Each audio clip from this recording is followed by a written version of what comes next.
और इस बीच एक और ब्रेकिंग न्यूज, और ये ब्रेकिंग न्यूज बता रही है कि बीएलए ने किस तरीके से पाकिस्तान की सरकार और पाकिस्तान की सेना की नाक पे दम कर दिया है।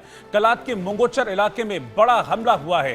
क्वेटा कराची नेशनल हाईवे 25 को बाधित किया है। इस हमले के बाद बीएलए ने कई सरकारी इमारतों में आग भी लगा दी है। तो लगातार बीएलए एक तरफ से हमलावर है पाकिस्तान की सरकार और सेना के ऊपर। अभी 4 दिन पहले बीएलए ने बलूचिस्तान के 2 शहरों पर कब्जे कर लिए थे और हालत ये हो गई थी कि पाकिस्तान की सेना को खदेड़ दिया गया था इन 2 शहरों से। अब ये खबर मिल रही है कि नेशनल हाईवे पर फिर से अटैक किया गया है बीएलए की तरफ से। और उस हमले के बाद की तस्वीरें मैं आपको दिखा रहा हूं, कैसे बीएलए ने पाकिस्तान की नाक में दम किया हुआ है। कलात का मुंगोचर इलाका है जहां पर यह बड़ा अटैक किया गया है।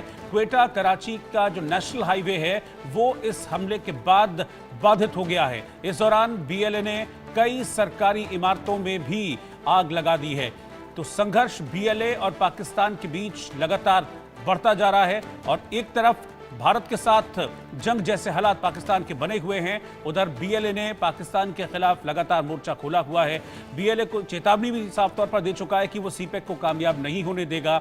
ये सीधे तौर पर धमकी बीएलए बलोच लड़ाकों की तरफ से दी गई थी कि पाकिस्तान में, बलूचिस्तान में अगर पाकिस्तान के फौजी आते हैं या चीनी आते हैं तो फिर ये सोचकर आना होगा कि जिंदा वापस नहीं जाएंगे। दीपक विश्वकर्मा मेरे सहयोगी इस वक्त साथ में जुड़ रहे हैं। दीपक, एक तरफ तो जंग के हालात हैं यहाँ पर जो जिसके आप रिपोर्ट हमको लगातार भेज रहे हैं, लेकिन दूसरी तरफ एक बड़ा एरिया ऐसा है जहां पर पाकिस्तान को बुरी तरीके से फंसाया हुआ है बीएलए ने। तो वहां से अपनी आर्मी को कम करके भारत बॉर्डर पर ला रहा था पाकिस्तान, और वहां देखिए क्या शुरू हो गया। बुरी तरह से फंसा दिया है बीएलए ने पाकिस्तान को।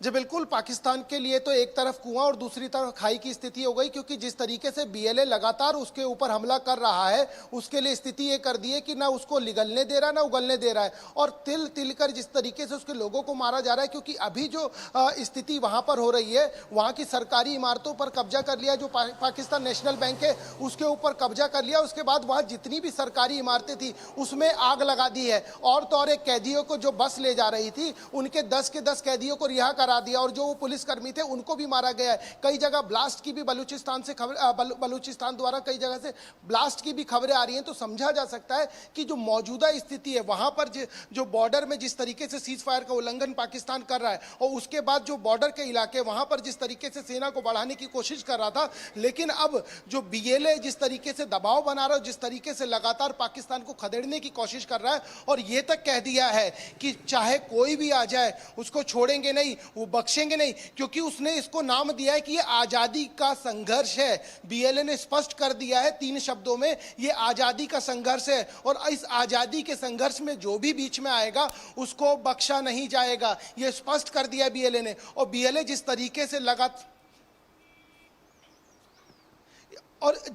से लगातार दबाव बनाया जा रहा है और जिस तरीके से पाकिस्तानियों को मारा जा रहा है, खदेड़ा जा रहा है, उससे एक बात स्पष्ट कर दी है बीएलए ने कि इस मौजूदा स्थिति में यदि पाकिस्तान ये सोच रहा है कि बीएलए से वो निपट लेगा, या बीएलए में जिस तरीके से वो चीन की धोस देता है और बाकी जिस तरीके के हथकंडे अपनाता है उसको लेकर वो बीएलए पे दबाव बना लेगा, लेकिन ये स्थिति नजर नहीं आती है। क्योंकि जिस तरीके से आप समझिए, उसका पाकिस्तान नेशनल बैंक, उसकी सरकारी जितनी भी इमारतें हैं, उनके सरकारी दफ्तरें, उस पे तो कब्जा कर ही लिया है, लेकिन डराने धमकाने के लिए और दबाव बनाने के लिए उसमें आगजनी कर दी। उसके बाद विस्फोट कर दिया। जो हाईवे है जो नेशनल हाईवे 25 उसको रोक दिया गया है, वहां यातायात बाधित कर दिया गया है। तो आप समझ सकते हैं कि पाकिस्तान की मौजूदा स्थिति यह है कि एक तरफ कुआं है, दूसरी तरफ खाई है। वो भारत को एक बार खिसियानी बिल्ली खंबा नोचे की तरह लगातार छेड़ता है और भाग जाता है, फिर छेड़ता है, फिर भाग जाता है। और यदि वो ऐसा कर रहा है